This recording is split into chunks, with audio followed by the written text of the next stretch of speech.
మేము ఇస్తాం 500 ఎకరాలు అంటున్నావు కదా, ఎకరానికి ఒక 5 లక్షలు ఇస్తాం, తీసుకో. చేస్తాడా ఈ పని రేవంత్ రెడ్డి? ఇస్తాడా ఆయన భూమి? ఆయన భూమి అంట పేద రైతుల భూములు, గిరిజనులు, దళితులు, బీసీలు, నేను కలిసిన అందరినీ.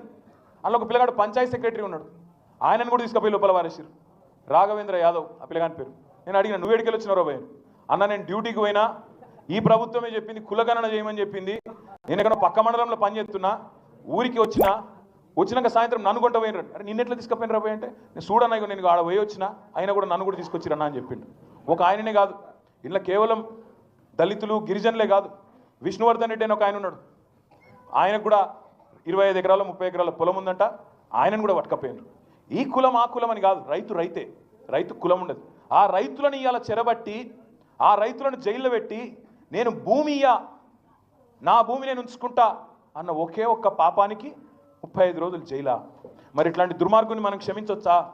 నేను మిమ్మల్ని మనస్ఫూర్తిగా కోరేది ఒక్కటే, వాళ్ళు నిజంగా పట్నం నరేందర్ రెడ్డి గారు ఇంతమంది మిమ్మల్ని అందరినీ తయారు చేసిండు. నిజంగా ఈ సందర్భంగా పట్నం నరేందర్ రెడ్డి గారికి కూడా ఒకసారి గట్టిగా చప్పట్లతో వారికి మనందరం అభినందన చెప్పాలి.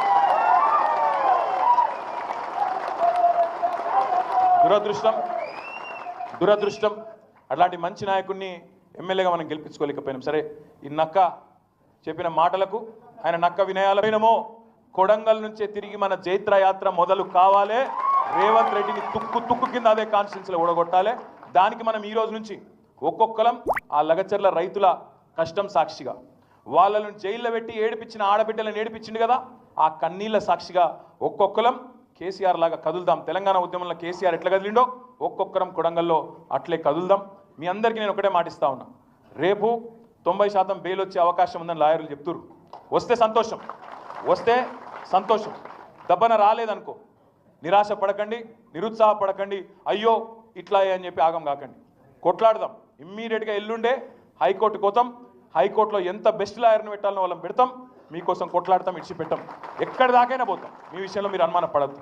రేపు ఖచ్చితంగా కొడంగల్లో మాత్రం ఈరోజు ఏదైతే నిర్బంధం పెట్టి నేనేదో నియంతను, నేనేదో రారాజును, చక్రవర్తిని, శాశ్వతంగా కొడంగల్కు నేనేదో రాజును అని రేవంత్ రెడ్డి అనుకుంటున్నాడో, కొడంగల్ సత్తాను, కొడంగల్ పౌరుషాన్ని మాత్రం రేపటి రోజున చూపెట్టాల్సిన బాధ్యత మనందరి మీద ఉన్నది. 2018లో ఒకసారి మీరు చూపెట్టింది, కానీ తప్పు మేం చేసినాం. ఏం తప్పు చేసినాం?